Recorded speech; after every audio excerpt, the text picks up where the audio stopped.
this was the kind of darkness they were subjected to. Yeah. And it's not one night or 2 or 3 nights. 1 week to 3 months till the ships arrived. Yeah, Israel could house 150 to 200 people. Okay. Yeah, babies out here, whatever you stood was an apartment for you. That would be your bedroom, your living room. I mean, they had to mess themselves up here and still stayed in it. To the point that the human beings got to this level. The white markings on the walls, the base of the white markings now was the level of the waist. And this one measures right to my ankle. That's why a slave was stepping his own ways right out to.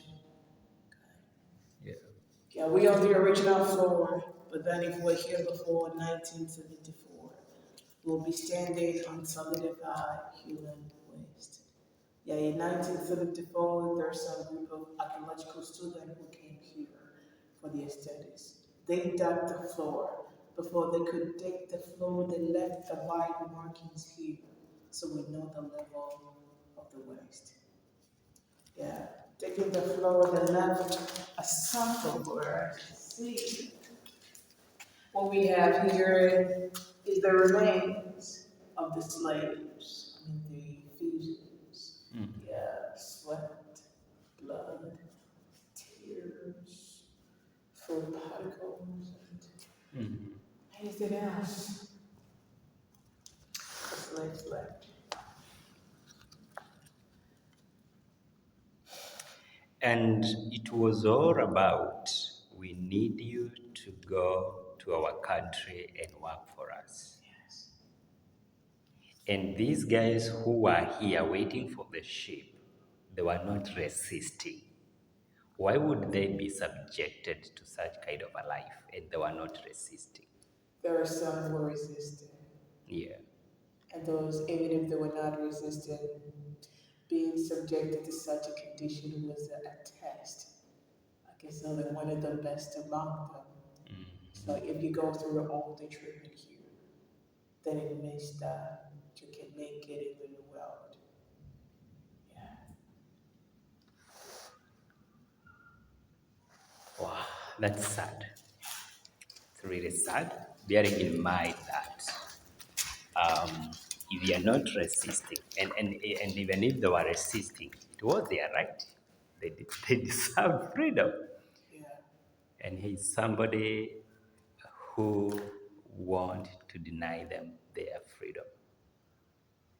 Yeah, they already had the concept that Africans were animals, okay? They were no different from animals. So whatever treatment you can subject an animal to, you can subject that African to that same treatment. Yeah, they also had the concept that Africans were cursed biblically. So even though we needed them, we have to let them experience for they truly are, that they are cursed people. And what happens to cursed people? They suffer. Yeah, you read the story of Noah when Ham saw the father's nakedness. What happened? Noah cursed the descendant of Canaan. So they assumed that the descendant of Canaans were blacks. And so all Africans, being blacks, were cursed. You see what I was That's a talking about? fallacious lie. You see what I was talking about? Yeah. The missionaries? The missionaries. The missionaries are the ones who understand the biblical history, and therefore they're the ones who are misleading their colleagues to believe that Africans are cursed. But Too sad. truthfully, there are some among the missionaries who are willing to work for God. Because you know there will always have good ones among the bad ones. My problem with the missionary is because they were willing to work for God. They were not participating in the slave trade, but they knew about it. What were they doing about it? Okay, so there's some they form a movement called the Caucus movement, and Britain, okay, so in outside Africa.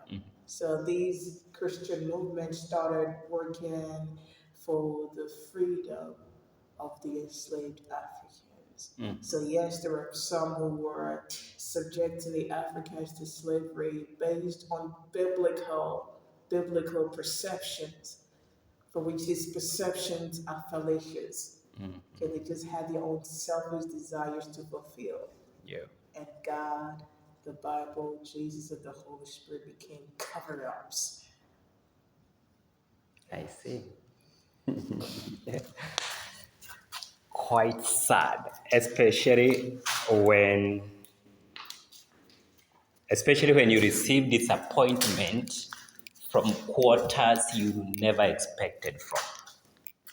Yeah, it's quite sad. The merchants were on business well, let them make money.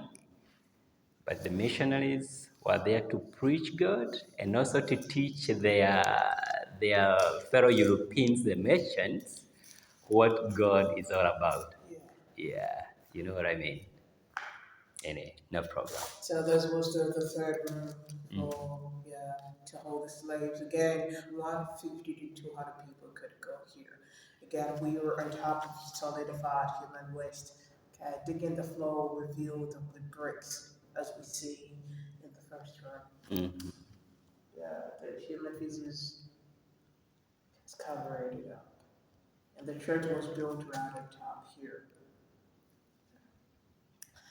The reason I said that they misapply the scriptures that, and then the same scripture they brought says that did not belong for the night to drag people away from their homes. We can read Job 36:20.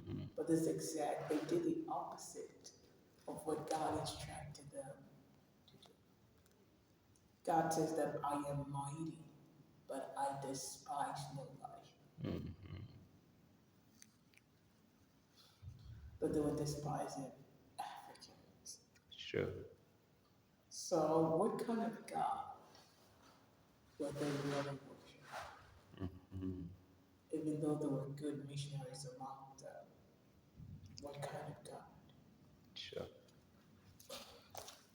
Sure. Too bad.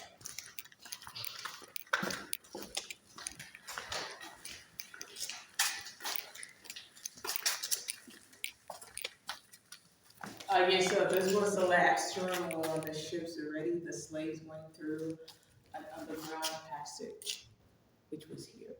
Okay, so that's where we saw the part of it, where I said that the soldiers stood and watched them move. So the slaves moved from here. The entrance is blocked. The city was not yet tamed. The entrance is blocked around 1834 to mark the end of the slave trade. And that was led by Captain George McLean. Wow. This work bringing up people like us in the memory of the lost souls. This was what the Africans believed in before the introduction of Christian faith.